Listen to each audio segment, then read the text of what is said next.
Now, the second really powerful product that you can use is called a chemical peel. Chemical peels are a really good example of hormesis at work. Basically, the way these work is you put a little bit of acid on your skin. You get a little bit of a tiny concentrated controlled burn for a couple minutes, and then you remove it.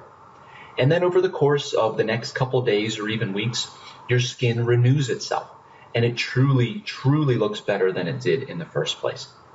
If you can get into a habit of using one of these peels on a regular basis, and I'm talking, once or twice a month, then you can actually start to cause things like long-term scars, long-term acne marks, and other blemishes. Even if you've had them for years, they'll start to fade away.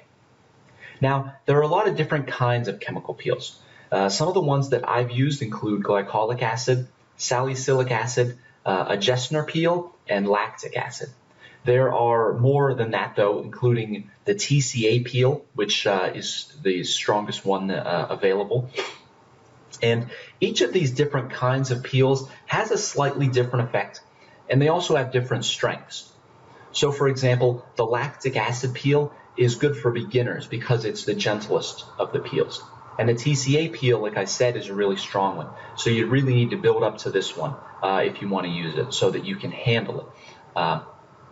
But once again, the more powerful peels will give you the most dramatic results. Some of the more powerful chemical peels actually cause your face to peel. In other words, say you apply the peel on Monday night. Starting around Tuesday night or maybe Wednesday, the skin on your face is going to peel a little bit. You're actually going to shed a thin layer of old skin from your face.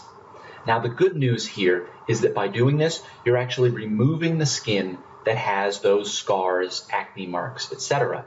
And this is going to cause an immediate improvement in the appearance of your skin. It's also going to dramatically stimulate new skin growth to replace that old skin that you're losing. The downside to this, of course, is that for maybe 2 days or so, you're going to look like your entire face is peeling, because it is.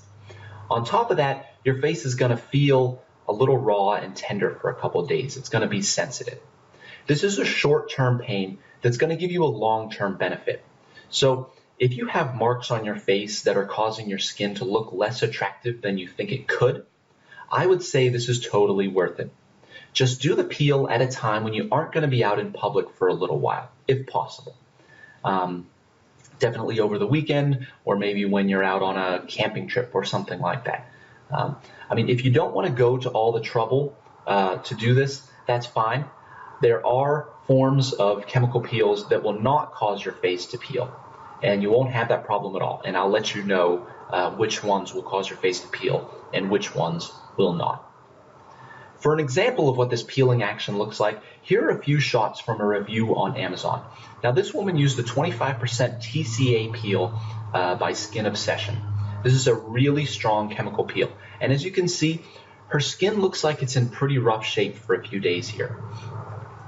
Check out the middle bottom slide, and you'll get a good idea of why they call these things chemical peels. Her face is literally peeling. Now, I know this looks like a pain in the ass, and it kind of is a pain in the ass, but check out the bottom right picture. This is her face after everything has healed up, and her skin looks fresh, new, and vibrant. Now, you don't need to worry about that right now, because you definitely don't want to start out, because you definitely don't want to start out with a peel like that. You definitely do want to start out with a weaker peel, a weaker strength. And then if you want to, you can eventually work your way up to something like what you just saw. Also, when you first start using a chemical peel, you want to leave it on your face for just a very short time. You might start at just 1 or 2 minutes. This will definitely not cause your face to peel, especially if you're using a weaker variety.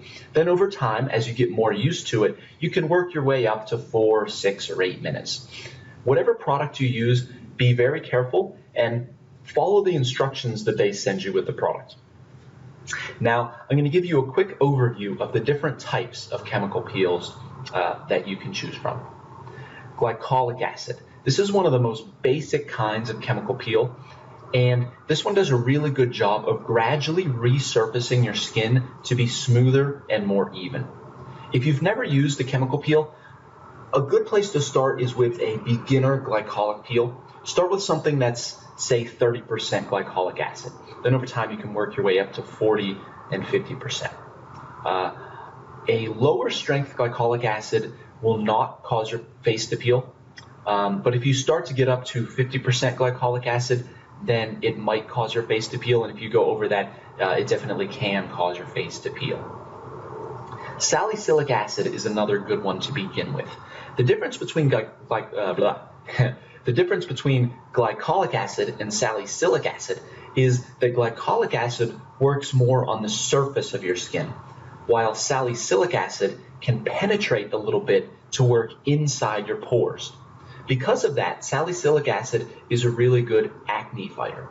In fact, the majority of acne products you see at the drugstore contain salicylic acid, anywhere from 0.5% up to 2%. And 2% is the maximum amount of salicylic acid that you're allowed to have in a leave-on product, a product that you leave on your skin like a cream.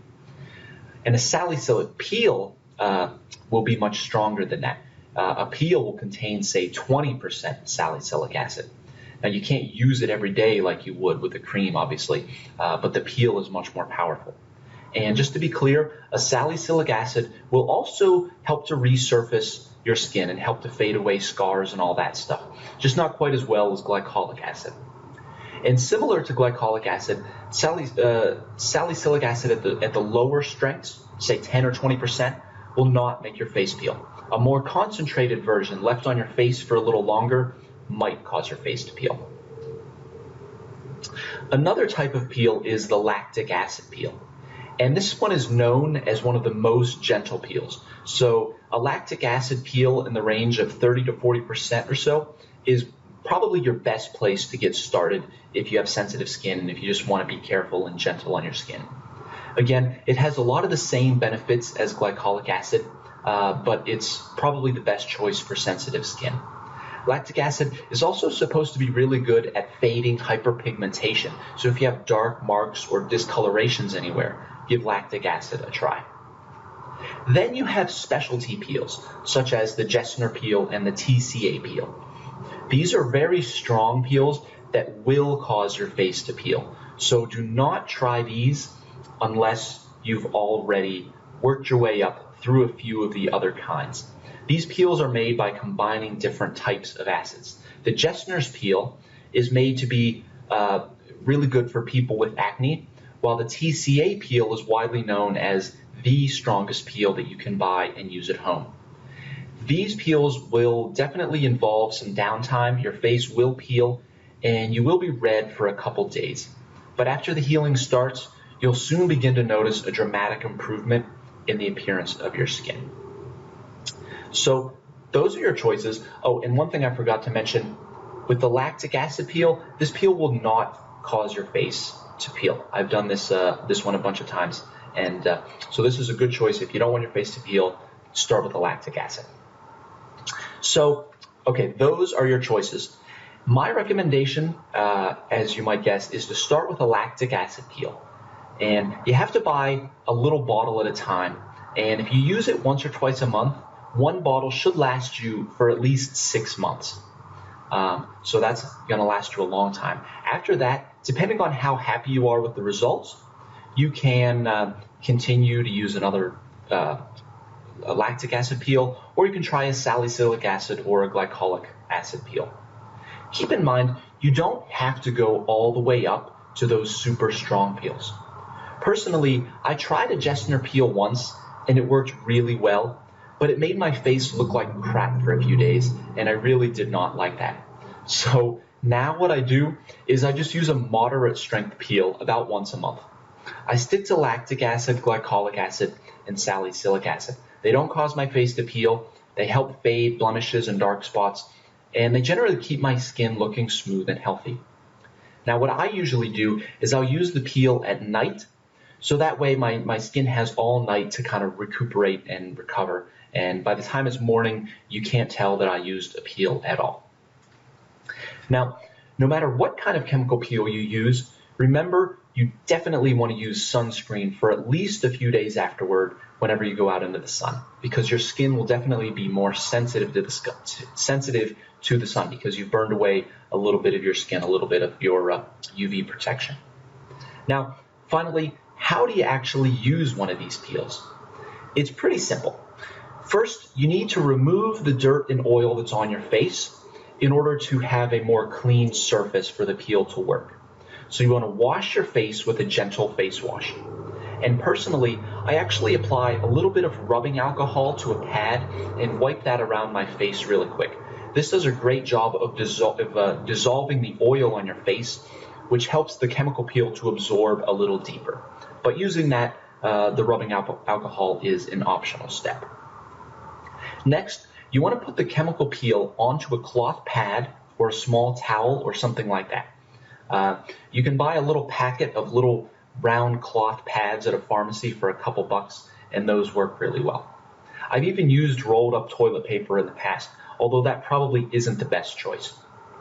The chemical peel will come in the form of a thick liquid, so you'll apply it one drop at a time onto your, whatever you're using to apply it, until you have a good amount on there, until it seems pretty saturated with the peel. Then you want to rub that cloth pad all over your face to apply the chemical peel to your skin. Keep in mind that wherever you apply it first is the place where it's going to be on your face the longest. So start with your forehead, because that's one of the thicker and less sensitive areas of skin on your face. Also, be careful around the sensitive areas like your lips and your eyes. Definitely do not get it in your eyes. Now, many people avoid the skin underneath their eyes. Personally, I do like to apply it to the under eye area, but I put it there last, right before I'm done, so that it gets the least amount of time with the acid, because it is a delicate area, but I do want to get the benefit of the peel in that area. Then you want to set a timer for however long you're going to have it on your face. So for this, I would just consult the directions of whatever peel you're using. They'll usually tell you to start at 1 or 2 minutes and work your way up to 8 minutes or whatever. So definitely start at the lower end of their range, and every time you use it, you can increase the time by 30 seconds or a minute or so until you reach the upper end of the time range. When the timer goes off, you want to wash your face thoroughly in cool water. I also use face wash here, and you want to make really sure that you get all the acid off your skin. So be very thorough and make sure you get it all off your skin. Finally, remember that your skin is very sensitive right now, and you want to take advantage of this condition to apply your best serum, because now is the time when a serum is going to absorb the most deeply into your skin. And you can also apply a moisturizer on top of the serum after the serum dries in order to help moisturize and soothe your skin as it heals. Your face might feel a little bit tender, and it might be a little bit pink for just a little bit, but it'll soon heal itself and look even better. Personally, I recommend doing a chemical peel, like I said, right before bed, because that way your skin will have all night to heal and rejuvenate itself, and your skin does that best while you're asleep. Okay, now that we've talked about chemical peels, I want to briefly mention 2 other options you have available: microdermabrasion and derma rollers. Microdermabrasion involves some kind of a little handheld machine that can either look like a brush, a foam roller thing, or a wood sander. Clarisonic is the most famous one. The picture here that you see here is a Clarisonic, but if you search on Amazon, you can find all kinds of different options. And what you do is you apply a gel to your face that has little microcrystals on it, in it, sort of like an exfoliating cream that we talked about earlier. And the machine moves those crystals around and buffs your face, basically. Again, the idea here is to remove the very top layer of dead skin and to stimulate healthy new skin growth. A derma roller, this is the final option, is possibly the scariest looking of all the facial products. It's a little roller with tiny needles on the end. And what you do is you roll this all around your face. You go up and down, side to side, diagonal to the left and diagonal to the right. So you're really doing a thorough job here. And basically, The needles poke into your skin just a tiny bit. You can get them to be as short as 0.5 millimeter or as long as, I think, 1.5 or maybe 2.5 millimeters. I believe that in order for the needle to go deep enough to actually stimulate new collagen, you need to have it at least 1 millimeter or longer. I've done this once, and personally, I didn't really notice any huge improvements from it. I think the chemical peels work a lot better, personally. This did kind of hurt, but it wasn't that bad. It was more like a little stinging sensation over and over. If you do try a derma roller, remember, do not twist it while it's on your face, or you could tear your skin. Instead, you want to lift it straight up and down and roll only in one direction. Again, be careful with these and make sure to follow the directions with the product. Also, before and after you use it, you want to make sure to sanitize the needles by leaving the roller in with some rubbing alcohol. Okay, so that's it for the strong stuff, the most effective things that you can do to improve your skin. Here's a quick recap. Retinol is one of the best products out there for your skin, and I definitely recommend it. It's something you can use every night or maybe every other night if you're just starting out. For the remaining 3 things, chemical peels, microdermabrasion, and derma rollers, pick one. Don't do all 3 because your skin can't handle all that. If you want to try out more than one of these, then try them one at a time. Like try one month and the other one in the next month. And again, because these can cause a lot of damage to your skin, and you want to make sure not to damage your skin so much that it can't super compensate from that damage, I would recommend whatever you use it just once a month. If you're using a chemical peel, once you get used to it, maybe you can do it twice a month. My recommendation, based on my personal experience and also the reviews that you see online, there are thousands of reviews for these things, is to start with a beginner chemical peel or microdermabrasion. Both of these products have worked great for me and, as I said, thousands and thousands of other people. I honestly recommend just going on Amazon and browsing around. Get something with a decent price and a lot of good reviews, and you'll probably be very happy. I could recommend specific ones that I've tried, but it seems like there are always new companies coming out with products. So the ones that I recommend right now might not be the best option by the time you see this video. So just search on Amazon. And finally, my last advice is to just remember to be careful.